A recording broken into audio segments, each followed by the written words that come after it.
Well, welcome back to Lucore Automotive Services. Today we're working on a 2025 Z06 Corvette rear engine. Very video game-like driving experience in these vehicles. Everything's digital and pretty cool cars. We'll see a few of them in here from time to time. And this one's getting set up with an aggressive chassis setup for track use. But he's also going to use this thing to probably take his wife out to dinner, since she let him buy this thing after selling his track dedicated Corvette that's been in here a number of times. But hey, you know, sometimes you got to move on to something new and bigger and brighter and better. Done a few of these. I've done exhaust modifications on these as well, which actually sound really good. Pretty cool cars, the pinnacle of modern Corvette racing, and they're a pretty awesome car, I must say. Well, let's get to work. This thing's a mess. All of the adjustable cams have been removed, and the hexagonal cams have been installed, so that once I get my base settings, they are locked in, and there's no way for the eccentric to slide out or slip, which is nice. But let's get this done so that he can go play with this new toy. So initially this thing's all over the place, understandably so, because all of the eccentric cams have been swapped out for these lockout dealios up in here. You can see they made them real easy to get to. But that is what it is. Back. This car is completely belly panned. I do drop a little oil onto my tie rod ends when I take them loose. That way they won't get corroded down the line. Again, the adjustable units. Locking cams, so to speak.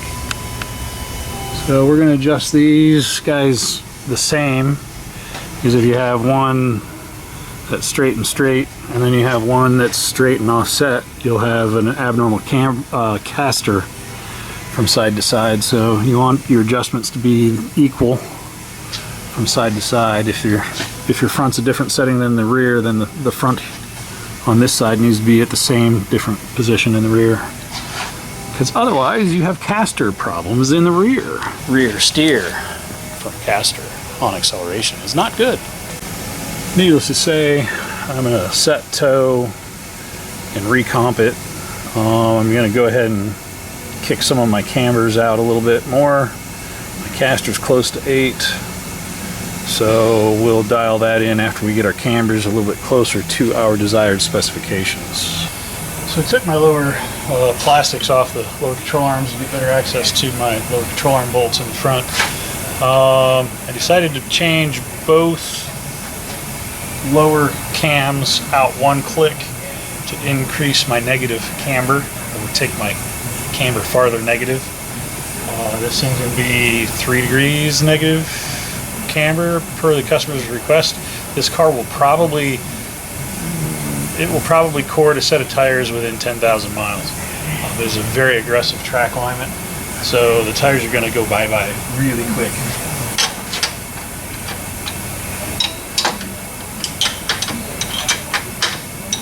These do use nylock nuts.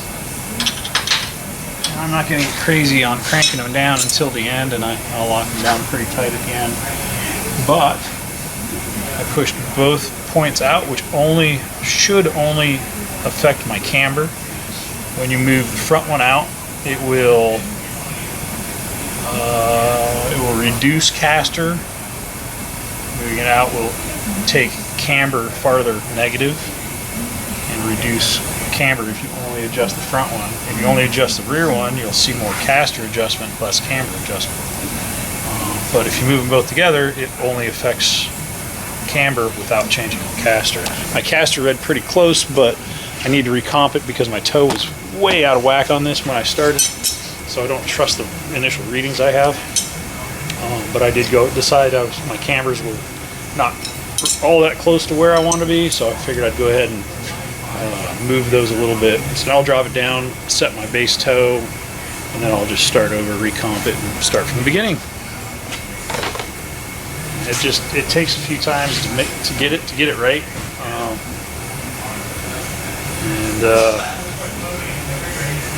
just is what it is. Sometimes the chassis setup's just taking the time to do it and do it right.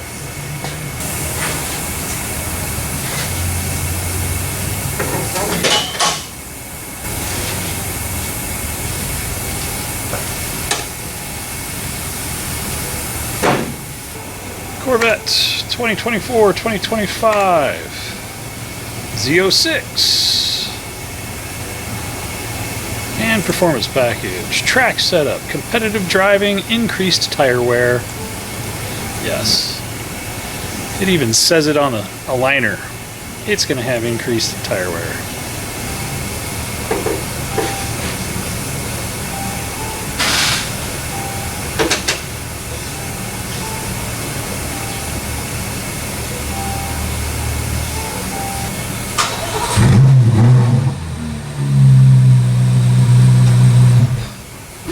That's weird, my caster's pretty much dead on, but my camber's way off, like a full degree. That wasn't what I was hoping for.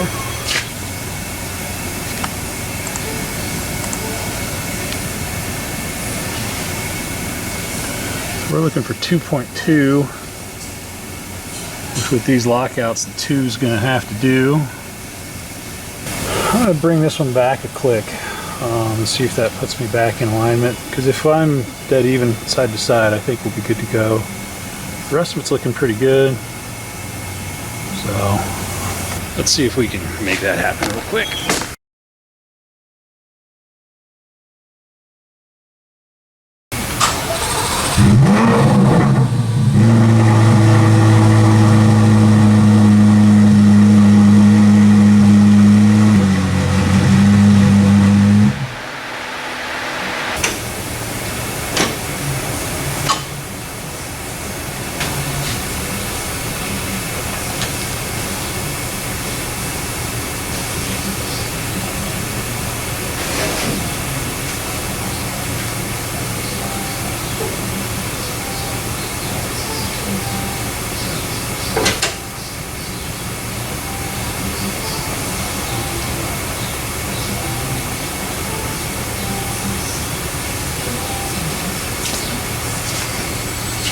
Oh, caster's within a tenth, camber's within a tenth.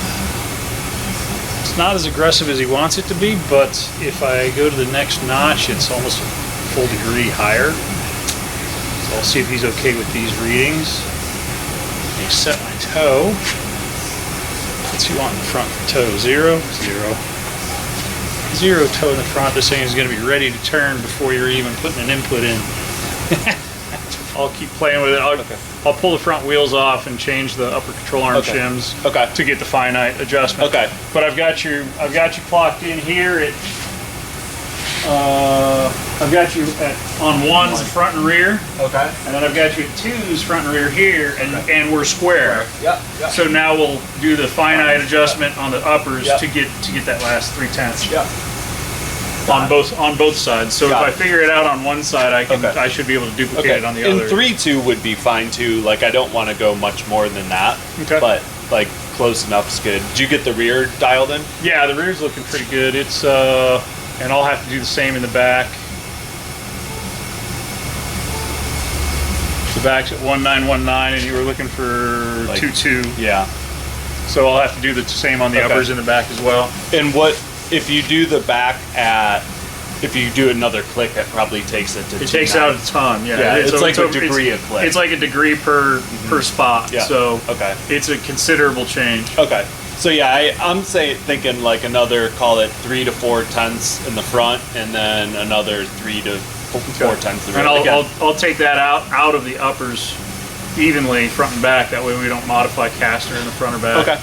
Okay, that works. So it'll just be there's 2 trunnions for each control arm, and then there's 2 spacers for each trunnion. And those will all get pulled out and replaced with shims to get it to where you want it to be. That works. Cool. We're close. It's just a time consuming. I know deal, it's Everybody says this sucks with the shims and wheels off, wheels on. And yeah, all that. wheels off, wheels on. Then you got to recomp it every time you have the wheels off. So it's just it is what it is. It's time. It takes time. But once it's on these, once it's set up with the lockouts, you know where to put them back. It should be. Yeah. That's what hopefully you don't have to take them apart. Because I mean there is a little bit of movement in the lower control arm bolt, but it's negligible. But when you're doing at the level you're at, putting it back together and just having me roll it on the dyno or roll it on the alignment rack to check it. It's a quick tweak of the toe and you're back on the road once everything's all dialed in. Exactly. All right. Cool. Awesome. Thanks, man. Thank you. 3/10 and 3/10. Let's pull the wheels on all four corners and play with our upper shim. What 3/10 relates to. Well, this probably won't tell me.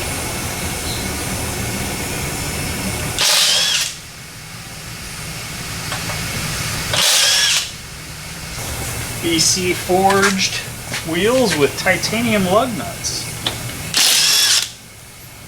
These weigh nothing.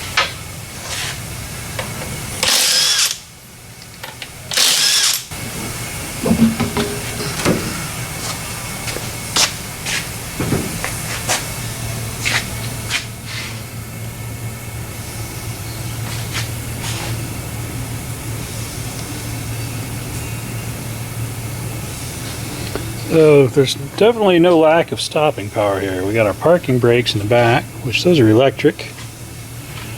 We got 4-pot Brembo rears, bigger than a lot of stuff out there.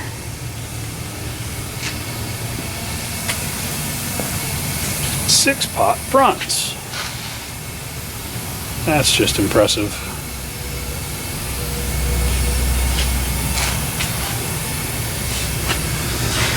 So we definitely have our 4 pucks in here. Let's get those loose. We'll change those out. Give us a little more negative camber. We're going to move them all the same amount.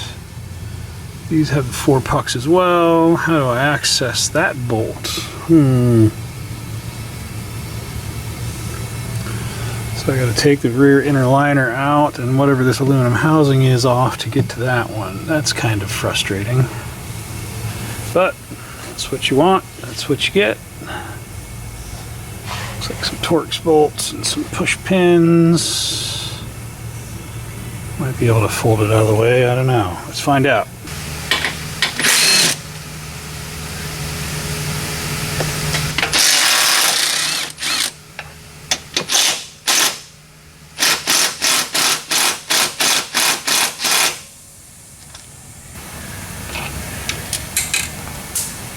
Hit the ground, that's good.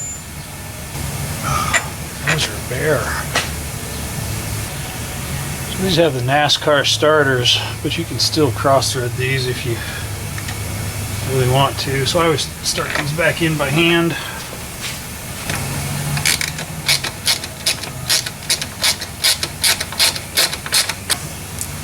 Out with the old and in with the new. The new ones are half the thickness, and we'll see how much that gains us.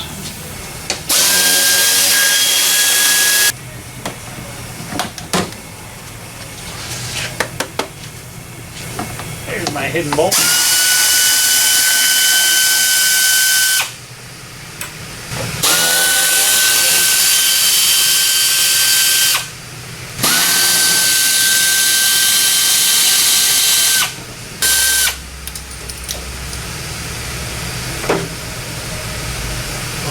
Under the rotor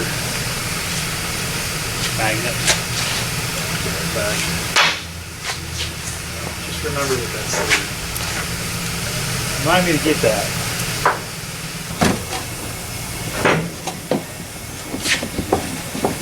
Alright, all that to do in alignment. So all that to get to this guy, 3 10mm bolts, and they're not trapped in there, so they're kind of hard to get in there with that fender liner in the way, so I decided to just move them.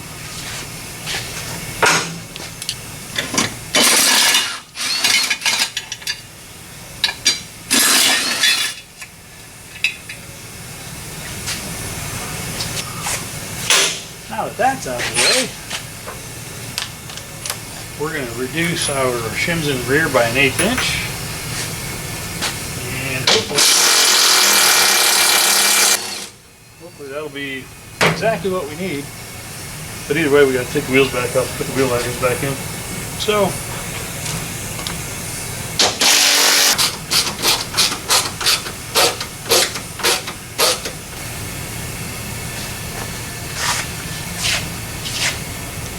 shim, thin shim.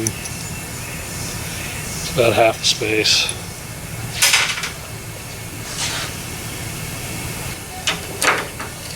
I start these all by hand because they're it's an aluminum chassis with steel bolts. And I don't want to be the guy that cross-threads the bolt on a brand new car, so especially with the NASCAR starter bolt, it's probably difficult to cross-thread these, but the kind of luck I have, I'll be that guy.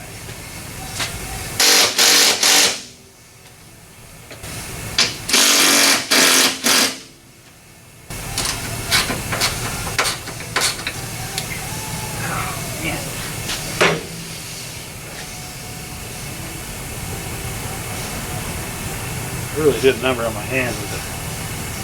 Grab that trailer part that I dragged down the street. Never do that again. Hand is super tender.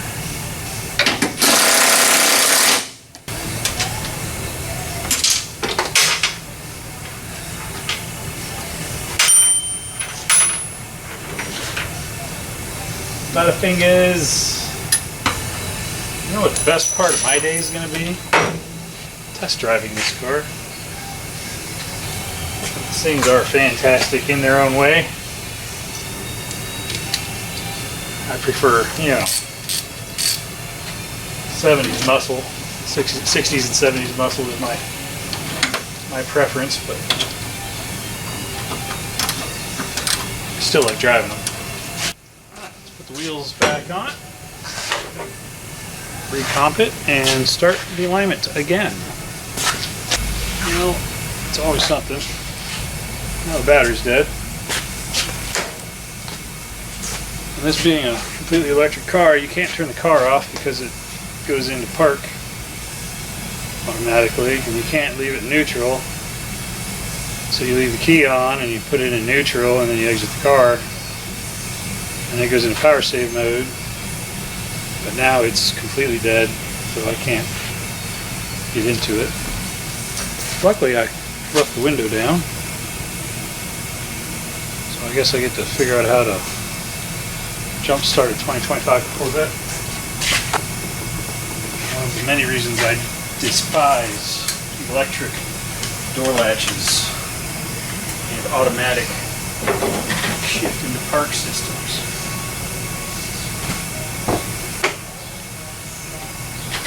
So it looks like we get to do a class on jump starting your 2024-2025 C8 Corvette. So the first thing you do is you get under your dash, way down in there.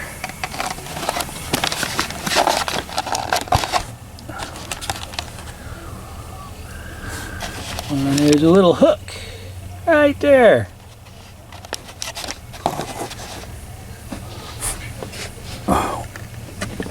And you pop your frunk. Drop this down. Oh wait, I can't because the jacks are still up. So, then you get to find the battery, which is right in the center by the windshield.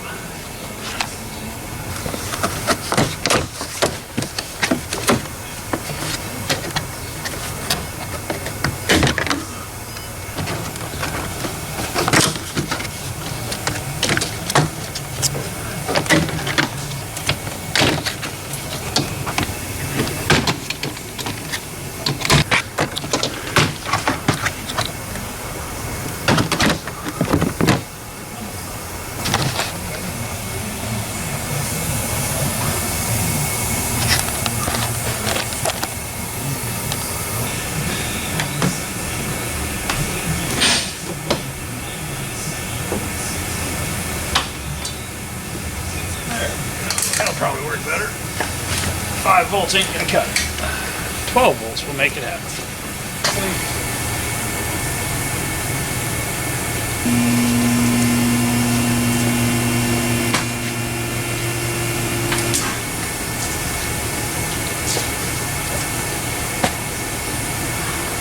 People wonder why mechanics are grumpy all the time.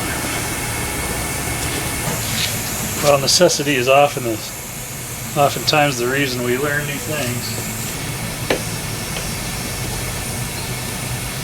You guys couldn't have put that in a more optimal spot.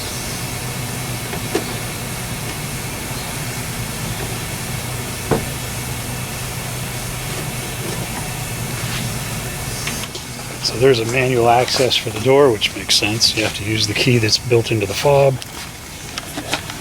It goes right into that little guy. Right there.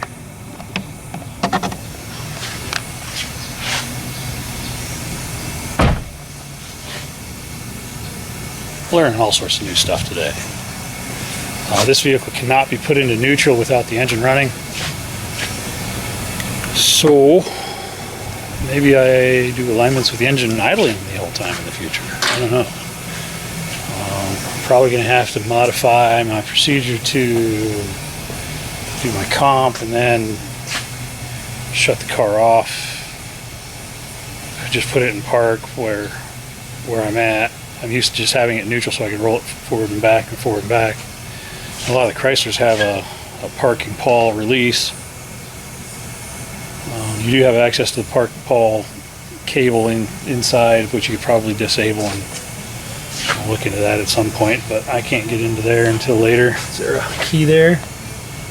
Let's see a key there to pop the trunk, pop the hood, whatever.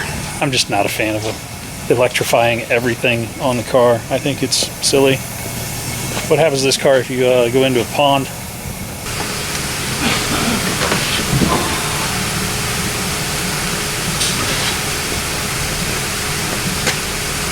Why is the handle missing?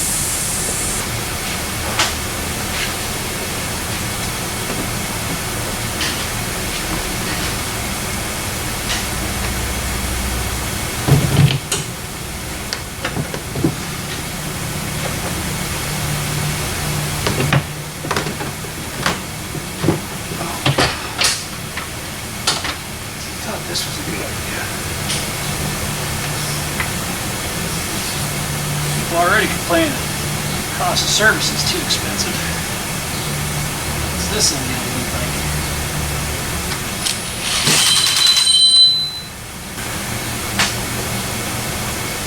So my battery was only reading 5 volts.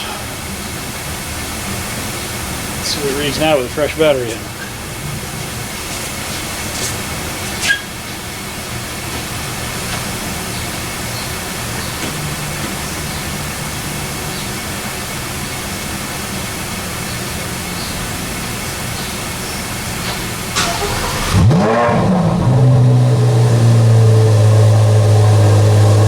So from a mechanic's standpoint, working on this, having to start the car, put it in neutral to be able to move the car is really not great. It really should have some physical way of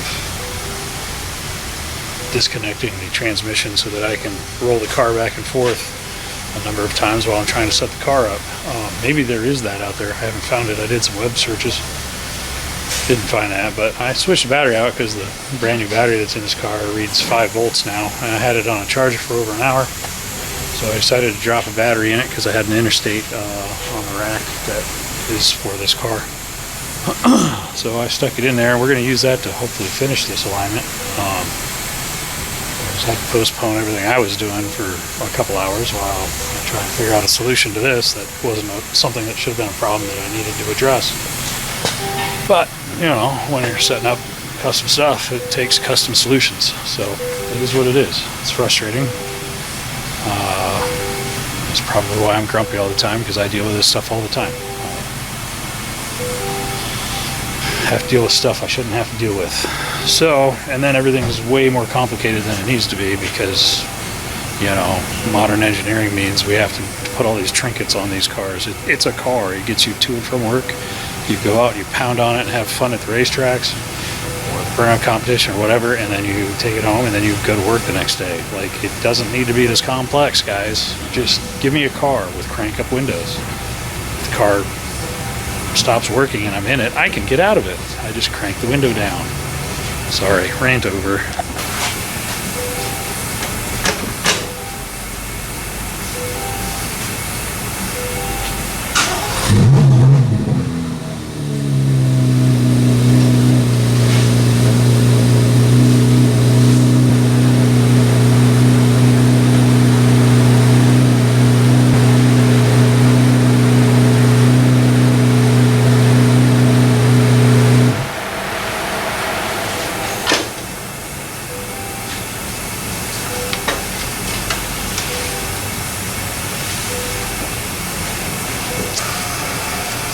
So the car won't let me turn it off because it's not in park, and it won't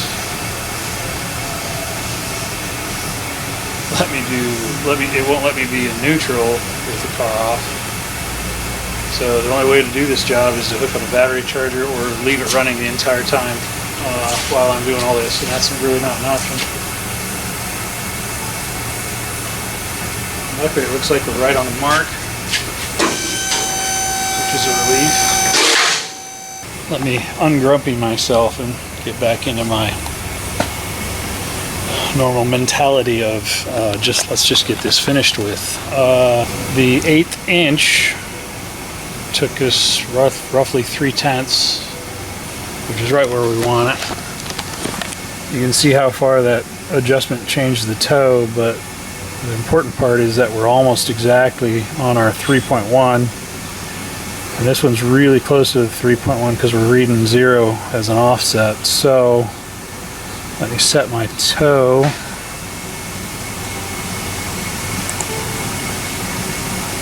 And we're at 2.3. We were looking for 2.2 in the back, and we're pretty much dead on. And we were looking for 3.1 on Camber, which we're pretty much dead on. So I think that's a plus. So now I'm just going to have to take the back end back apart to put the wheel houses back, or the wheel liners back in. But I think that's going to work out pretty good. Let me set my toe to our desired toe, and we'll take a look at that. So good progress. We're exceeding the factory recommended specifications with the customer's specifications that he wants to see, which is a little more aggressive than the factory specs, which is why I had to do the upper control arm shim changes. But the 1/8 inch really got us right where we want to be. There's so many things I was trying to get done today. Dead even, 3.1, more than 8, within a 1/10, 0 toe, within a 1/10, and 7 toed in, which is what he wanted. I'll take that. I think that's a good ending. Let me button this up and get the wheel liners put back in it, and then I can torque the lug nuts. It's kind of raining, so test drive won't be very lively, but at least I get to celebrate the win. Pretty good cars.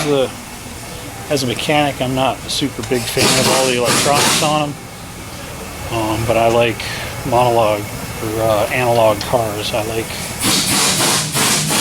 simplicity, but maybe that's because I have to deal with complex stuff every day that is more complicated than it needs to be. I think I have a pretty good understanding of most of the stuff, and there's always room to learn more. I guess I need to do some reading up on these new cars so that I can understand all of their systems better and understand how to service them better. There's obviously room for that because these are, only a year. These have only been out for a year, so there's a lot to understand and a lot to grasp about them. And these things are very, very, very, very technologically advanced. So it's time to do some reading, do some research, learn another platform, and be able to give my customers the best that I can give them. Let me get this thing buttoned up and put back together, and we'll get this one down back onto the road and the track, because I'm pretty sure Matt's going to use this on the track probably more than he uses it on the street. And that's a good thing, because that's what you buy these things for.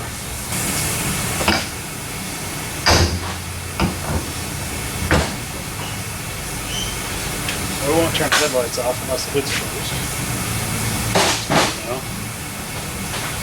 If any of you guys know how to put this in service mode and keep it in neutral with the ignition off, please let me know in the comments, because I'm genuinely curious as to how to do that, because I would like to not mess up my next customer's battery by having to service it with all of the systems operating while I'm working on the vehicle. You can see this is the support bracket that covers up that bolt for the trunnion. I've got everything in, locked down. It's time to put in my wheel liner, and we'll be moving on to bigger and better things. Well, lug nuts are torqued down to 140 foot-pounds. The what is this thing? AMT Motorsport C8 Corvette Camber kit is a really nice kit. I've actually installed those on his cars previously, and we've used them on other vehicles as well. They work really good for locking down your suspension system and making sure that there's no deviation in the settings once you get it set up. It takes a little longer to set up, but it's worth it. It really locks these things down. I've got his battery on a battery charger on a recondition cycle. It'll probably be fine in the morning or tomorrow afternoon. More than likely, the amount of electrical loads on this car being on for the duration of how long it took me to do this alignment, because I was, pulling wheel wells and making additional adjustments up top. It was probably just too much for that battery to handle. So I'm going to charge his battery back up. I mean, it's a brand new battery. It should charge up just fine. I used a stock battery that I had, and I'll just put the stock battery back on the shelf when I'm done. Not a big deal, just a minor speed bump. Got to get through them. Got to not be grumpy about it. I get grumpy. I deal with a lot of problems every day, so sometimes my patience wears thin. My patience is not as strong as it used to be. All right.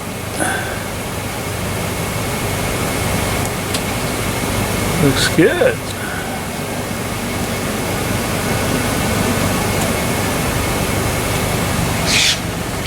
Now let's put this guy back in the car.